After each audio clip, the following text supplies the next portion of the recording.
President-elect Barack Obama introduced his national security team and addressed the issues they face. The national security challenges we face are just as grave and just as urgent as our economic crisis. We are fighting two wars, our old conflicts remain unresolved, and newly asserted powers have put strains on the international system. Mr. Obama chose Senator Hillary Clinton, his one-time rival, as his Secretary of State. He said his appointees share his world vision. Clinton spoke about that vision. We know our security, our values, and our interests cannot be protected and advanced by force alone, nor, indeed, by Americans alone. We must pursue vigorous diplomacy using all the tools we can muster to build a future with more partners and fewer adversaries.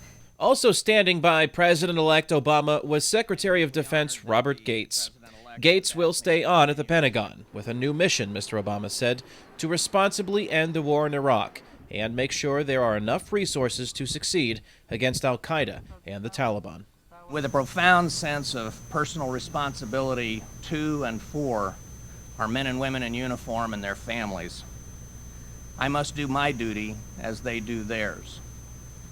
How could I do otherwise? Mr. Obama also introduced his other choices: Eric Holder as Attorney General, Arizona Governor Janet Napolitano as Secretary of Homeland Security, and retired Marine Corps General James Jones as National Security Advisor. Susan Rice will be Mr. Obama's ambassador to the United Nations. She was Assistant Secretary of State for African Affairs in the Clinton administration. The United Nations was, in major part, America's creation. Mr. President-elect, I share your commitment to rededicate ourselves to the organization and its mission.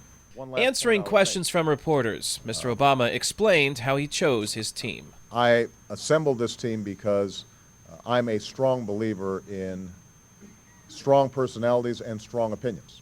But he added, I will be responsible for the vision that this team carries out, and I expect them to implement that vision once decisions are made.